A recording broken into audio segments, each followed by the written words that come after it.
Okay, so I was reading John Keller's book, The Meaning of Marriage, and it really got me to thinking about what marriage was intended for. And as I'm sitting here, a 26 single woman, still not finding the guy that I I really expect and really is good for me, I'm thinking about the way society is.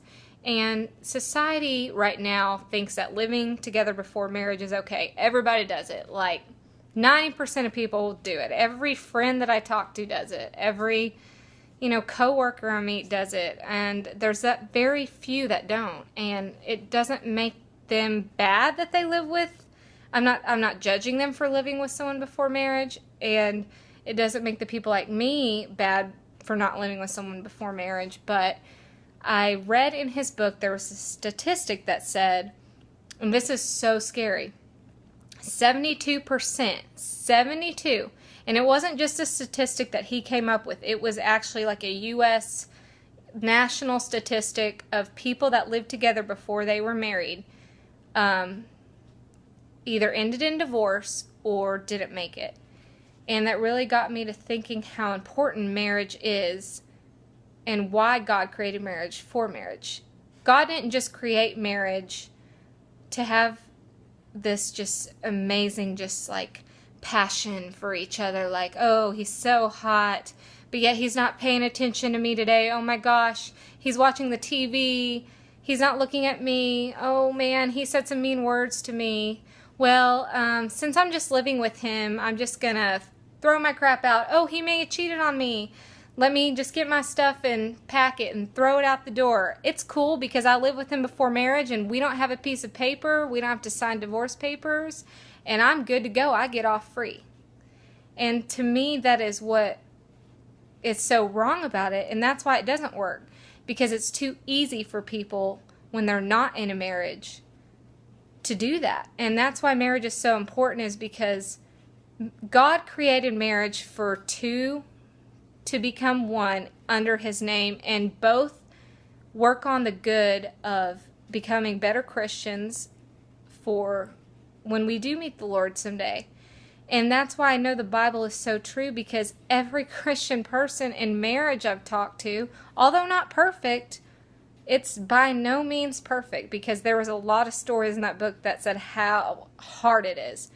But it is so justifying because it presents why marriage is so important rather than just living together.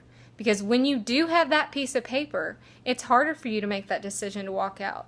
It's harder for you to get angry over an argument and just leave. It's hard for you to, knowing you committed those vows in a church, or whether not in a church, but you committed those vows, it's extremely important. So because we think marriage is just something that's a joke today, it's not. God created marriage. So technically marriage is not just to have fun with. It's something God created to grow closer to him. And the same thing goes with sex before marriage. We all face these demons. We all have these sexual desires. We've all, and not all, but have had sex before marriage. But what it comes down to is you realize why God doesn't want you to do that, and why God doesn't want you to have sex. Not that you can't have fun, but sex before marriage is so detrimental to our health and our emotional well state. That's why he created it for marriage, so it could be a beautiful thing. That way girls don't get their heart broken at 15 and 16 when they have sex and their boyfriend just dumps them and goes and have sex with someone else, or gets them pregnant and leaves, and then he doesn't even have a commitment because he's not married to her. That's why it's so important to take these things and take them to heart, because God didn't intend for this to be something to make us miserable and like suffer by not having that physical connection with another man or woman. But it's to protect us and protect our emotions, and to realize that in marriage it's a beautiful thing and it's not a bad thing.